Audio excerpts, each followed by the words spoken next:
చాలా బాధపడుతున్నాం.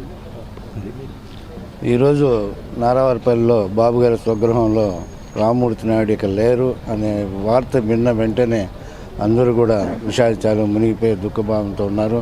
ఎందుకంటే రామ్మూర్తి నాయుడు అందరి మనిషి, చట్టానికి లోబడే అతని పనులు చేసేవాడు. చంద్రబాబు సీఎంగా ఉంటే కూడా చట్టానికి లోబడే ఉన్నాడే కానీ చట్టాన్ని వ్యతిరేకించి అతనికి చెడ్డ పేరు తెచ్చేటట్లు ఎప్పుడూ ప్రవర్తించలేదు. దీంతోనే ఆయన ఎమ్మెల్యే కూడా అత్యధిక మెజార్టీ సాధించి ఎమ్మెల్యే అయినాడు. అప్పటి నుంచే చంద్రగిరిలో అభివృద్ధి అనేది కనబడింది రామ్మూర్తి నాయుడు ద్వారా కనబడింది. కాణిపాకం దేవాలయం అయితేనేమి ఇతర కార్యక్రమాలు కూడా ఆయన ద్వారా జరిగింది. ఆ తర్వాత ఇంతవరకు ప్రాతినిధ్యం వహించేవాళ్ళు లేరు. తెలుగుదేశం పార్టీ కూడా ఏమి లేకుండా పోయింది. ఫస్ట్ చాలా ఆయన తర్వాత టీడీపీ ఈసారి గెలిచింది.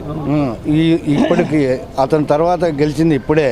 కానీ ఈరోజు నానికి అతను చాలామంది చాలా భారం మోపి బయలుదేరాడు. అతని అనుచరులు కార్యకర్తలు అందరూ కూడా ఈరోజు నాని భుజాల మీద వేసుకొని వాళ్ళందరినీ కూడా కాపాడుకునే ఇది అవసరం కూడా. నాని ఇక్కడ నీళ్లు సమస్య, చంద్రగిరిలో నీటి సమస్య చాలా తీవ్రంగా ఉన్నప్పుడు పైప్ లైన్ 5 కిలోమీటర్లు తీసుకొచ్చి ఇక్కడ నీళ్లు తీసుకొచ్చినటువంటి రామ్మూర్తి నాయుడు చర్యలపైన మీరేమంటారు?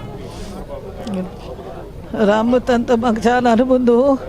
94 ఎమ్మెల్యే అయితే మేము ఎమ్మెల్యే కాకముందు కూడా ఆయన టికెట్ ఇచ్చినప్పుడు ఆయన కూడా రాత్రి ముగ్గులు చిత్తూరులో పోయి టికెట్ కోసం కొట్లాడిన వాళ్ళు మేమంతా, కొంతమంది యోగానంద నాయుడు నేను అందరం కొట్లాడి టికెట్ రాబోతానికి ఇవ్వాలని కొట్లాడి టికెట్ ఇచ్చినాక రాత్రి ముగ్గులు కమాండ్ జీవులు పాకాలోళ్ళు వీళ్ళంతా కూడా కమాండ్ జీపులో తిరిగి రాత్రి ముగ్గులు మేము ఒక ఆడ మనిషిగా కష్టపడి ఆయన ఎమ్మెల్యే గెలిచినాక మాకు ఆ కుటుంబ అనుబంధం ఎంతో ఉండింది. రామ్మూర్తి అన్న కాణిపాకం గుడి ఎంతో డెవలప్ చేసినాడు. కాణిపాకం గుడి ఎంతో డెవలప్ చేసినాడు. కాణిపాకం గుడి రైతులది ఇక్కడంతా భూములు తీసి మన గుడి బాగా పికప్ అయితే దేశానికి ఇది పేరు రావాలని చెప్పి అందరిని అడుక్కొని భూములంతా తీసినాడు. ఇక్కడుండే శేషాచలం కొండ కింద ఈశ్వరుడు గుడి కూడా ఎంతో చేసినాడు. ప్రజలకు కూడా ఎమ్మెల్యే అయినాక అది ఏ పార్టీ ఉండి ఎవరన్నా రాని నా దగ్గరకు వచ్చిన వాళ్ళకి పని చేసి పెట్టాలని అంత బాగా చేసి పెట్టాడు పనులు. రామ్మూర్తి నాయుడు చేసినట్టు ఎవరు చేయలేదు, అంత బాగా చేసినాడు. ప్రజల్లో ఇప్పుడు కూడా రేపు తెలుస్తుంది ఆయన జనాలు ఎంత జనాలు అనేది రేపు వస్తారు. ఆయనకు జోర్లు చెప్తుంటే మాకు కడుపు కాలిపోతూ ఉంది.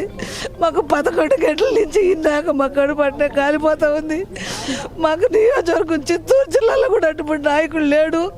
చంద్రగిరి మండలంలో కానీ ఇక్కడుండి నారావారిపల్లిలో కూడా ప్రతి ఒక్కరికి నేనుండాను, మీకేమని ఎవరు ఏమి అడిగితే చేసి పెట్టినాడు. అందరికి కూడా పనులు చేసి పెట్టి ఈ విద్యకైతే పిల్లలకి ఎంతమందికి సహాయం చేసినాడో, ఎవరికి సీట్లు కావాలి ఏం కావాలన్నా చెప్తా వచ్చినాడు. ఎవరు ఏం వచ్చి అడిగినా అంత మంచి అంత బాగా చేసినాడు. స్నేహితులు కొంతమంది నమ్మించి మోసం చేసి రాబోతున్నది ఈ పని చేసినారు.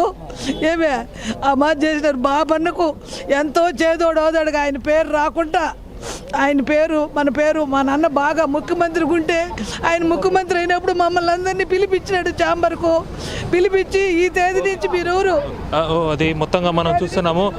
ఇక్కడ ప్రతి ఒక్కరు కూడా ప్రతి ఒక్కరిని, అది కులం లేదు మతం లేదు, అందరినీ వరుసలు పెట్టి పిలిచేటువంటి రామ్మూర్తి నాయుడుతో ఉన్న అనుబంధాన్ని అందరూ గుర్తు చేసుకుంటున్నారు. ముఖ్యంగా ఆయన నమ్మి కొంతమంది స్నేహితులు చేసిన మోసం అనేది ఆయన ఆరోగ్యం పట్ల చాలా తీవ్రమైనటువంటి ప్రభావాన్ని అయితే చూపించింది. మొత్తంగా ఆయన మరణం ఇక్కడ అందరూ కూడా చాలా కలత చెందుతున్నారు. Port studio.